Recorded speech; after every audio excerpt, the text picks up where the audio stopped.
বাঙালি খানায় সবাইকে স্বাগত জানাই। আজকে রান্না করব শাহী এগ কষা। সম্পূর্ণ ঘরোয়া উপকরণ দিয়ে রান্নাটা করব। কম তেল মশলায় ডিমের একটা অন্যরকম রেসিপি। ছোট ছোট টিপস সহ আপনিও খুব সহজে শিখে নিতে পারবেন।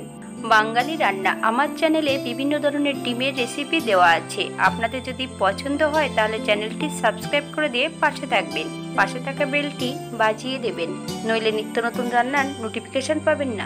আপনারা তো অনেকেই এগ কষা রান্না করতে জানেন, তবে আমি আজকে এখানে এত তেল মশলা কম দিয়ে কিভাবে এগ শাহী কষা রান্না করলাম, চলুন সেটা একবার দেখে নেওয়া যাক ভিডিওর মাধ্যমে। আজকে রান্না করব এগ কষা। এখানে আমি 5খানা ডিম 80% সেদ্ধ করে নিয়েছি। 100% সেদ্ধ করার কোনো দরকার নেই। এই ডিমের কষাটা রান্না করার জন্য 80% ডিমটা সেদ্ধ করে নিতে হবে।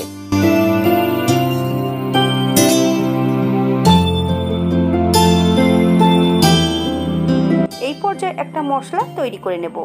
1 চামচ চাল মগজ আর 3টে পেঁয়াজ বেশ ব্রাউন করে ভেজে নিয়েছি। এই পর্যায়ে অ্যাড করব সামান্য একটু জল। একটা মিহি পেস্ট তৈরি করে নিতে হবে।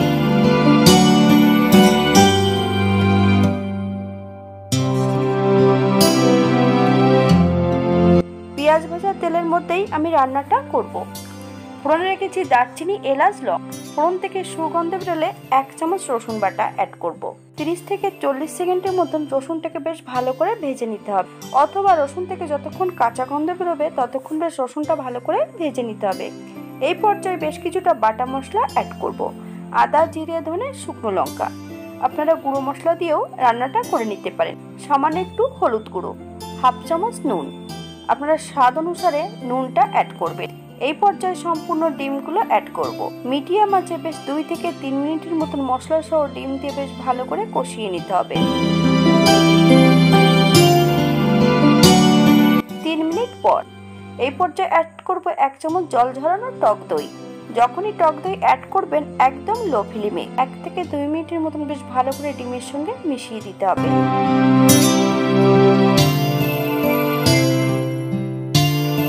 এই পর্যায়ে অ্যাড করব 1/2 চামচ চিনি। আপনারা যদি পছন্দ করেন তাহলে পরিমাণে বাড়িয়ে দিতে পারেন। মশলা কষানোর জন্য সামান্য একটু জল অ্যাড করব। মিডিয়াম আঁচে 3 থেকে 4 মিনিটের মতন মশলাটা কষিয়ে নিতে হবে, অথবা মশলা থেকে যতক্ষণ তেল না ছাড়ছে ততক্ষণ বেশ ভালো করে মশলাটা কষিয়ে নিতে হবে।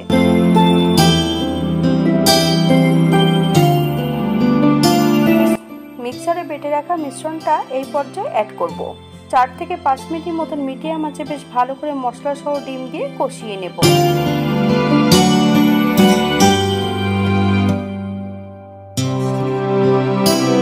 যতক্ষণ চাল মগজ থেকে কাঁচা গন্ধ বেরোবে ততক্ষণ বেশ ভালো করে মশলাটা কষিয়ে নিতে হবে।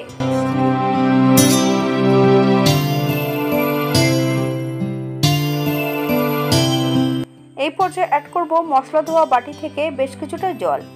আমি কিন্তু একবারে গ্রেভির জলটা অ্যাড করব। আপনাদের যতটা গ্রেভির প্রয়োজন হবে আপনারা ততটা জল অ্যাড করতে পারেন। মিডিয়াম আঁচে 5 থেকে 7 মিনিটের মতন ফুটিয়ে নেব, তবে ঢেকে রান্না করার কোনো প্রয়োজন নেই।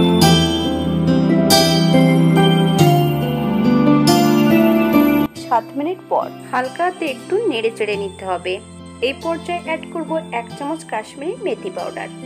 আপনারা যদি পছন্দ করেন তাহলে কাশ্মীরি মেথি পাউডারের পরিমাণটা বাড়িয়ে দিতে পারেন। শুকনো খোলায় ভেজে কাশ্মীরি মেথি পাউডারটা অ্যাড করেছি। আপনারা যদি পছন্দ করেন তাহলে গরম মশলা গুঁড়োটা অ্যাড করতে পারেন, অথবা ঘিও অ্যাড করতে পারেন। এই পর্যায়ে আমি 5 মিনিটের জন্য স্ট্যান্ডিং টাইম দেব, তারপর সার্ভ করব।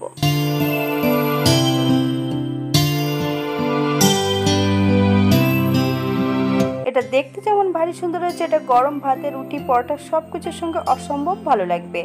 তবে আমি আজকে এটা রেখেছিলাম খিচুড়ির সঙ্গে। আপনারা চাল মগজের পরিবর্তে পোস্ত বাটা অথবা কাজু বাদাম বাটা অ্যাড করতে পারেন, সেটা খেতেও কিন্তু খুব সুস্বাদু হবে।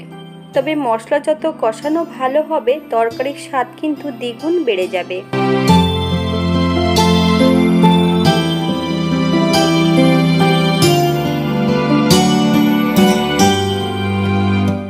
রান্না করার 1 ঘন্টা পর ভিডিওটা একবার লক্ষ্য করলে বুঝতে পারবেন যে ঠান্ডা হবার পর কতটা তেল রিলিজ হয়েছে। যারা তেল পছন্দ করেন না তারা তেলটা ঝরিয়ে ফেলে দিতে পারেন, অথবা আস্তে আস্তে চামচ দিয়ে কেটে ফেলে দিতে পারেন। হাতে যদি সময় থাকে তাহলে একটা লাইক, কমেন্ট, শেয়ার করবেন। আজকের ভিডিওটি এই পর্যন্ত। সবাই সুস্থ থাকবেন, ভালো থাকবেন। অন্যদিন নতুন রেসিপি নিয়ে আপনাদের সামনে আবার আমি হাজির হব। নতুন ও পুরনো সকল বন্ধুদের অসংখ্য ধন্যবাদ ভিডিওটি দেখার জন্য।